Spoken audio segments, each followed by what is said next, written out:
بسم اللہ الرحمن الرحیم۔ السلام علیکم۔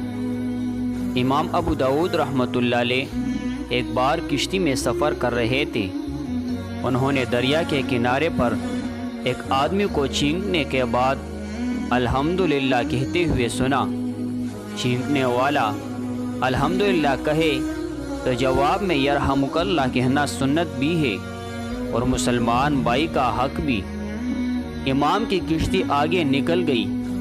آپ نے ایک دوسری کشتی یعنی چھوٹی کشتی 1 درہم کے بدلے کرائے پر لی۔ چھینکنے والے کے پاس آئے اور انہیں یرحمک اللہ کہا۔ اس نے جواب میں یہدیکم اللہ یعنی اللہ آپ کو ہدایت دے کہا۔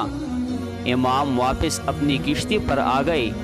ساتھیوں نے ان سے ایسا کرنے کی وجہ پوچھی تو فرمانے لگے، مجھے خیال ہوا کہ ہو سکتا ہے اس آدمی کی دعائیں قبول ہوتی ہو۔ میرے یرحمک اللہ کہنے کے جواب میں وہ یہدیکم اللہ کہے گا تو بہت ممکن ہے اس کی یہ دعا میرے حق میں قبول ہو جائے۔ اس لیے میں کشتی لے کر اس کے پاس گیا۔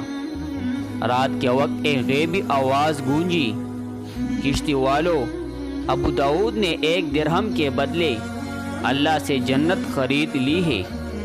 امام ابو داود رحمۃ اللہ علیہ مشہور محدث ہے۔ ان کی سنن ابو داود صحاح 6 میں شامل ہے۔